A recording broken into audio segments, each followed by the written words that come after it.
ராஜதந்திரி by Anton Chekhov. கீழ்நிலை அதிகாரி ஒருவரின் மனைவியான அன்னா கியோனா குவால்டாவின் ஆவி அடங்கியது. குடும்பத்தினர் ஒன்று கூடினர். இப்பொழுது நாம் என்ன செய்யலாம் என்று உறவினர்கள் யோசிக்கத் தொடங்கினர்.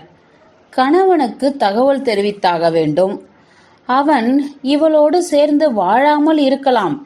ஆனால் இறந்து போன இவள் மீது அவனுக்கு எப்பொழுதும் பிரியம் இருந்தது. அன்றொரு நாள் அவன் இங்கு வந்து இவளை பார்த்தபோது அருகில் சென்று மண்டியிட்டு, அண்ணா, தற்செயலா விளைந்த மோகத்தால் நிகழ்ந்த தவறுக்காக என்னை எப்பொழுது மன்னிப்பாய் என்று அவன் புலம்பவில்லையா? இது சகஜம் என்பதுதான் உங்களுக்கு தெரியுமே. அவனுக்கு தகவல் சொல்லியாக வேண்டும் என்று முடிவெடுத்தனர். அங்கிருந்த அரிஸ்தார்க் இவானோவிச்சிடம் குடும்ப உறுப்பினர்களில் அழுதபடியே இருந்த அத்தை ஒரு கோரிக்கை வைத்தார். அரிஸ்தார்க், நீ மிக்கேல் பெட்ரோவிச்சின் நண்பன். எங்களுக்கு நீ ஒரு உதவி செய்ய வேண்டும்.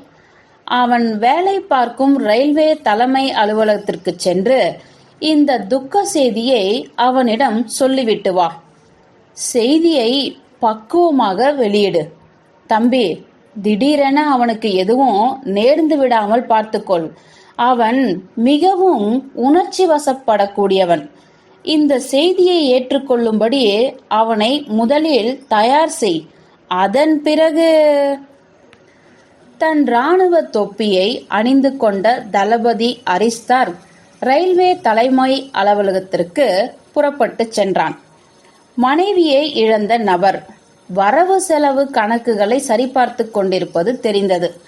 அவன் மேஜை அருகில் அமர்ந்து வியர்வையை துடைத்து கொண்டான். மெதுவாக அவனிடம் பேச ஆரம்பித்தான்.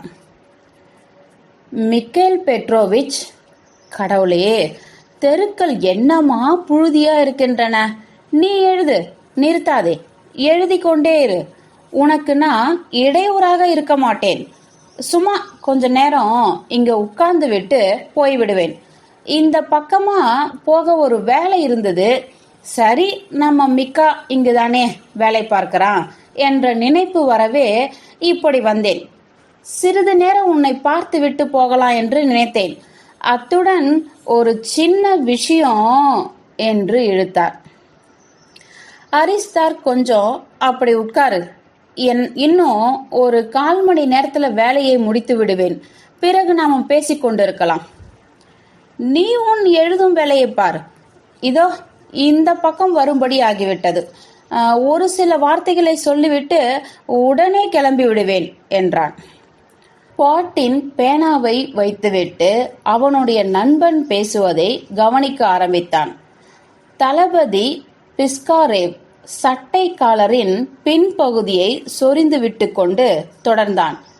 இங்கு உள்ள ஒரே புழுக்கமா இருக்கிறது.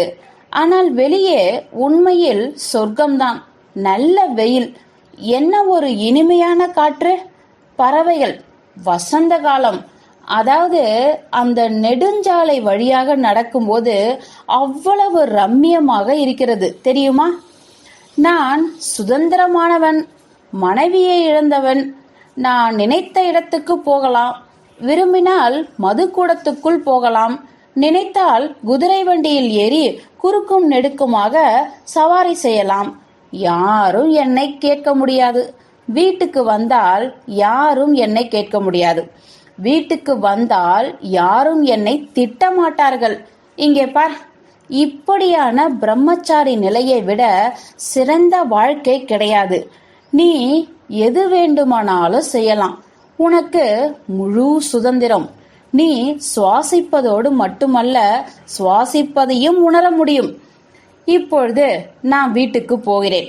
அங்கு யாரும் யாரையும் என்னை இங்கே எங்கே போனாய், என்ன செய்தாய் என்று யாரும் கேட்க முடியாது. எனக்கு நானே முதலாளி. குடும்ப வாழ்க்கையை பொறுத்தவரை அது குற்ற தண்டனையை விட மோசமானது. அலங்காரங்கள், தடபுடல்கள், கிசுகிசுக்கள், அலறுகள் என பல பல விஷயங்கள். எப்பொழுதும் விருந்தினர்கள் வந்த வண்ணம் இருப்பார்கள். ஒன்றன் பின் ஒன்றாக குழந்தைகள் இந்த உலகிற்குள் தவழ்ந்து வந்து கொண்டே இருக்கும். செலவினங்கள் அப்பப்பா போதும் போதும், ஆளை விடு. இதோ இன்னும் கொஞ்ச நேரத்துல முடித்து விடுவேன், பிறகு என்று பேனாவை எடுத்தான் குவால்டின். ஆகட்டும் ஆகட்டும், உன் மனைவி ஒரு உண்மையான பேயாக மாறாமல் போனது இருக்கட்டும். ஆனால் அவளே ஒரு பெட்டிக்கோட்டை அணிந்து சைத்தானாக இருந்திருந்தால், அவள் அப்படிப்பட்டவளாக இருந்தால், இடைவிடாத தொல்லை கொடுப்பவளாக இருந்தால் என்ன ஆகியிருக்கும்? யாராக இருந்தாலும் அழாமல் இருக்க முடியாது. உன்னையே எடுத்துக்கொள். நீ தனி ஆளாக இருந்தபோது நீ ஒரு மனித பிறவி போல இருந்தாய். உன் மனைவியுடன் திருமணமான போது நீ உடைந்து போய் சோகத்துக்கு இரையானாய். இந்த ஊரே பார்க்க உனக்கு அவமானத்தை ஏற்படுத்தினாள். உன்னை ஊட்டை விட்டு வெளியே துரத்தினாள். இதில் என்ன புண்ணியம்? இப்படிப்பட்ட மனைவிக்கு யாரும் வருத்தப்பட மாட்டார்கள் என்று கூறி முடித்தான். குவால்டின் சிரித்து கொண்டே, இல்லை இல்லை, எங்களுக்குள் ஏற்பட்ட பிரிவுக்கு நான் தான் காரணம் என்றான். பொறு, அப்படியெல்லாம் பேசாத. எனக்கு அவளை பற்றி தெரியும்.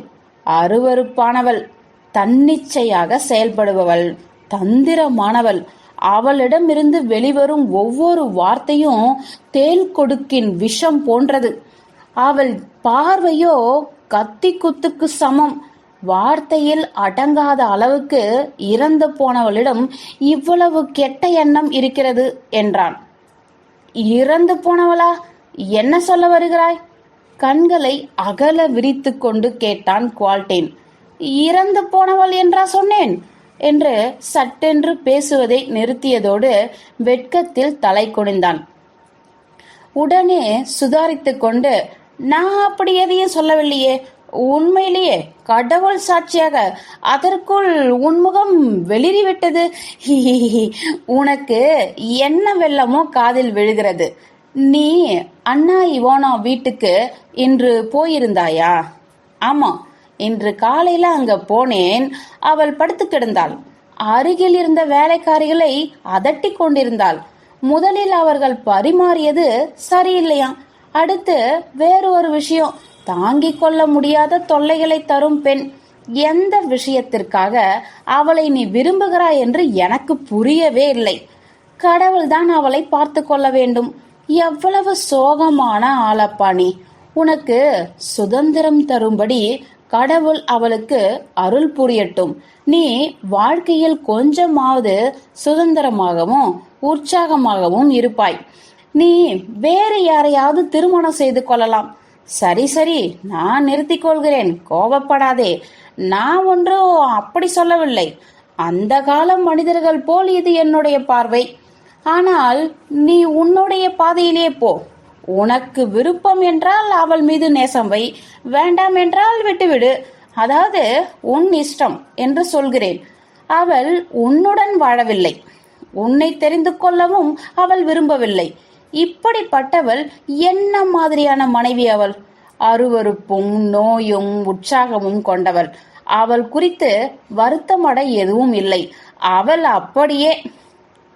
நீ பக்குவமாய் பேசக்கூடிய ஆள் அரிஸ்டார் என்று பெருமூச்சு விட்டான் குவால்டின். நேசம் என்பது முடியில்லை, போகிற போக்கில் அதை பிடுங்கி எறிந்துவிட்டு போக என்றான். அவளை நேசிக்க ஏதோ ஒரு விஷயம் இருப்பது போல அல்லவா பேசுகிறாய்? அருவருப்பை தவிர அவளிடமிருந்து நீ எதையும் இதுவரை பெற்றதில்லை. வயதான என்னை மன்னித்துவிடு. ஆனால் எனக்கு அவளை பிடிக்கவில்லை. அவளை பார்க்கவே என்னால முடியாது. அவள் இருக்கும் குடியிருப்பை கடந்து செல்லும் போது அவளை பார்க்காமல் இருப்பதற்காக என் கண்களை மூடிக்கொள்வேன். கடவுள் அவளுக்கு துணை இருக்கட்டும், அவள் சாந்தி அடையட்டும். ஆனால் எனக்கு அவளை பிடிக்காது. பாவிதான். இங்கே பார் ஐசாக், உன்னை அறியாமல் வாய் தவறி 2வது முறையாக சொல்லிவிட்டாய். அப்படியானால் அவள் இறந்து விட்டாளா என்ற குவால்டினின் முகம் வெளிரி போனது. யார் யார் இறந்து போனது? யாரும் இறக்கவில்லை. இறந்து போனவளை எனக்கு பிடிக்காது, அவ்வளவுதான். அதாவது இறந்து போனவள் இல்லை, ஆனால் அவளுடைய உன் அனுஷ்கா என்று தடுமாறினான். அதாவது அவள் இறந்து விட்டாளா? அரிஸ்டார், என்னை சித்திரவதை செய்யாதே. நீ எல்லாவற்றையும் போட்டு குழப்புகிறாய். பிரம்மச்சாரிய வாழ்க்கையை சிலாகித்து பேசுகிறாய். அவள் இறந்து விட்டாள், அப்படித்தானே? அவள் ஏன் சாக வேண்டும் என்று கேட்ட அரிஸ்டார் தொண்டையை செருமிக் கொண்டான். நீ மிகவும் வேகமாக புரிந்து கொண்டு விடுகிறாய். ஆனால் அவள் இறந்ததாகவே இருந்தாலும் நாம் எல்லோரும் இறக்கப் போகிறவர்கள்தான். ஒருவேளை அவள் இறக்க வேண்டிய தேவை இருக்கலாம். நீயும் இறப்பாய், நானும் அப்படித்தான். குவால்டினின் கண்கள் சிவந்து போய் கண்ணீர் சுரந்தது. எத்தனை மணிக்கு என்று சட்டென்று கேட்டான். எந்த மணியும் இல்லை. எப்பொழுது நீ பிதற்றுகிறாய்? அவள் இறக்கவே இல்லையே. அவள் இருந்ததாக யார் உனக்கு சொன்னது? அரிஸ்டார், உன்னை கெஞ்சி கேட்டுகிறேன், என் மனதை நோகடிக்க கூடாது என்று பார்க்காதே. உன்னிடம் பேச முடியாது. நீ ஏதோ சின்ன குழந்தை போல இருக்கிறாய். அவள் இறந்து விட்டாள் என்று நான் உனக்கு சொன்னேனா என்ன? நான் அப்படி சொன்னேனா? எதற்காக இப்படி விசும்புகிறாய்? போய் அவளை ஆராதனை செய். அவள் உயிருடன் நலமாக இருக்கிறாள். அவளை நான் பார்க்க போன போது அத்தையுடன் சண்டை போட்டு கொண்டிருந்தாள். மேலும் இறுதி சடங்குகளை பாதிரியார் மாவே கவனித்துக் கொண்டிருந்தார். அந்த வீடே அதிரும்படி அவள் சத்தமாக கத்திக் கொண்டிருந்தாள். என்ன இறுதி சடங்கா? ஏன், எங்கு நடக்க வேண்டும்? எனது இறுதி சடங்கா? சரியாக சொன்னால் அது இல்லை. பார்க்க போனால் சாதாரண பிரார்த்தனை என்றுதான் சொல்ல வேண்டும். அதாவது இறுதி சடங்கெல்லாம் ஒன்றும் இல்லை. வந்து ஏதோ அங்கு எதுவுமே நடக்கவில்லையே.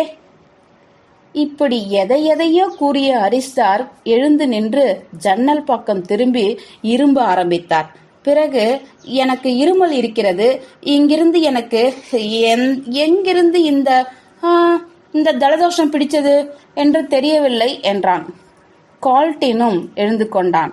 அவன் மேசை அருகில் குறுக்கும் நெடுக்குமாக வேகமாக பதற்றத்துடன் நடக்க ஆரம்பித்தான். நடுங்கும் கைகளுடன் தன் தாடியை வேகமாக இழுத்தபடியே, நீ எதையோ என்னிடம் மறைக்கிறாய். இப்பொழுது எனக்கு புரிகிறது, எல்லாம் புரிகிறது. இந்த பூசி மெழுகும் சாதுரியமெல்லாம் எதற்கு என்று தெரியவில்லை. நேரடியாக அதை சொன்னால் என்ன? அவள் இறந்து விட்டாள் இல்லையா? நான் அதை எப்படி உனக்கு சொல்லுவேன்? தோள்களை குலுக்கிக் கொண்ட அரிஸ்டார், அவள் இறந்து விட்டாள் என்ற அளவுக்கு சொல்ல முடியாது. அதாவது பார்த்தாயா, அதற்குள் அழுகிறாய். எப்படியும் நாம் எல்லோரும் இறக்கத்தான போகிறோம். இறக்கக்கூடியவள் அவள் ஒருத்தி மட்டும் இல்லை.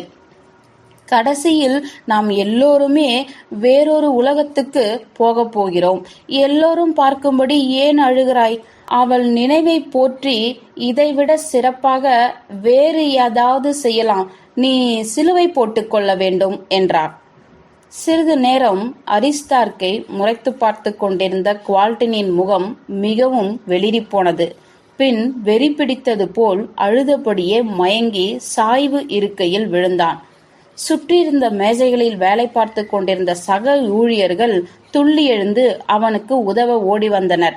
தன் பின் தலையை சொரிந்து கொண்ட அரிஸ்டார் சிடுசிடுப்புடன் பேசினான். கடவுள் சத்தியமாக எல்லாம் சரியான தொந்தரவு பிடித்தவர்கள் என்று சொல்வேன். அதோ பாருங்கள், அவன் விசும்புவதை. சரி, உங்களை கேட்கிறேன், எதற்காக அவன் விசும்புகிறான்? குவால்டினை உலுக்கி பார்த்தான். மிஷா, உனக்கு ஒன்றும் இல்லையே?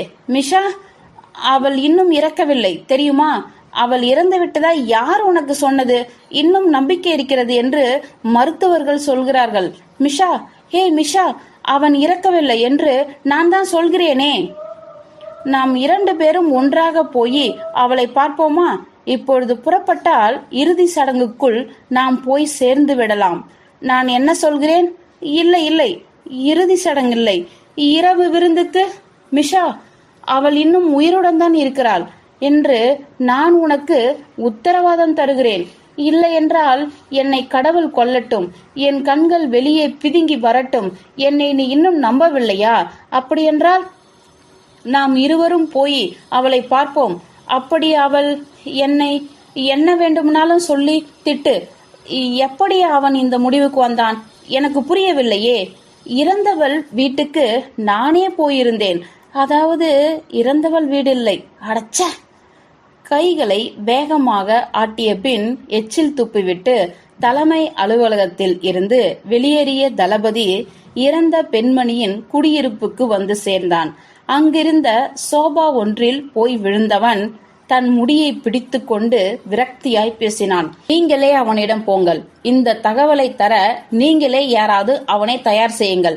என்னை விட்டுவிடுங்கள். என்னால் முடியாது. அவனிடம் நான் 2 வார்த்தை தான் சொன்னேன். சும்மா ஒரு குறிப்பு தான் கொடுத்தேன். இப்பொழுது அவனுக்கு ஏற்பட்ட நிலையை பாருங்கள். அவன் மயக்கமாகி சாக கிடக்கிறான்.